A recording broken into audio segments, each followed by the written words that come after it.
শপথ গ্রহণ অনুষ্ঠানকে কেন্দ্র করে ধুন্ধুমার কাণ্ড কদমতলা কুট্টি বিধানসভার অন্তর্গত রাজনগর গ্রাম পঞ্চায়েতের রাজনগর কমিউনিটি হলে।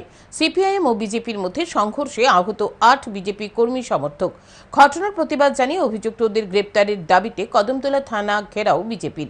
ডেপুটেশন প্রদান করা হয় থানার ওসির নিকট। পূর্ব ঘোষণা অনুযায়ী শুক্রবার কদমতলা কুট্টি বিধানসভার অন্তর্গত রাজনগর গ্রাম পঞ্চায়েতের নবনির্বাচিত 11 জন সদস্যার শপথ গ্রহণ অনুষ্ঠান অনুষ্ঠিত হয়। শপথ গ্রহণ অনুষ্ঠান প্রায় শেষ। শপথ গ্রহণ অনুষ্ঠানের শেষ লগ্নে ঘটে যায় ধুন্ধুমার কাণ্ড। শপথ গ্রহণ অনুষ্ঠানের মাইক বন্ধ করাকে কেন্দ্র করে সংঘর্ষ ঘটে যায় সিপিআইএম কর্মী সমর্থক ও বিজেপি কর্মী সমর্থকদের মধ্যে। জানা যায়, মাইক্রোফোন হাতে শপথ গ্রহণ অনুষ্ঠান পরিচালনা করছিলেন ময়ূম আলী নামে সিপিআইএম দলের এক কর্মী। উনার স্ত্রী আবার কালাগাঙ্গের পার গ্রাম পঞ্চায়েতের প্রধান। ময়ূম আলীকে কিছু সময়ের জন্য মাইক বন্ধ রাখতে বলে বিজেপি নেতৃত্ব আব্দুল মুমিন। তখন ময়ূম আলী আক্রমণ করে আব্দুল মুমিনের উপর। আব্দুল মুমিনকে বাঁচাতে এগিয়ে যায় বিজেপি কর্মী সমর্থকরা।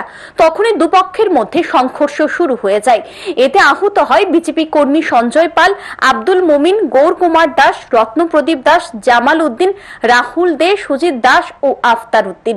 অনুষ্ঠান মঞ্চে থাকা জেলা পরিষদের 2 নং আসনের বিজেপি দলের নবনির্বাচিত সদস্যা সোমা দাসের উপরও। আহতদের ঘটনার সাথে সাথে কদমতলা সামাজিক স্বাস্থ্য কেন্দ্রে নিয়ে যাওয়া হয়। সেখান থেকে আহতদের ধর্মনগর জেলা হাসপাতালে রেফার করে দেওয়া হয়। এই ঘটনার পর বিজেপি কর্মী সমর্থকরা মিছিল করে কদমতলা থানার উদ্দেশ্যে রওনা হয় এবং কদমতলা থানা ঘেরাও করে বিক্ষোভ প্রদর্শন করতে থাকে। উপস্থিত ছিলেন কদমতলা কুর্তি মণ্ডলের সভাপতি রাজাধর, কদমতলা পঞ্চায়েত সমিতির বিদায়ী চেয়ারম্যান সুব্রত দেব, বিদায়ী ভাইস চেয়ারম্যান বিদ্যাভূষণ দাস, নবনিযুক্ত চেয়ারম্যান মিহির নাথ সহ অন্যান্য নেতৃত্বরা। পরে বিজেপি দলের এক প্রতিনিধি দল থানায় গিয়ে লিখিত অভিযোগ দায়ের করে এবং অভিযুক্তদের গ্রেফতারের দাবি জানায়।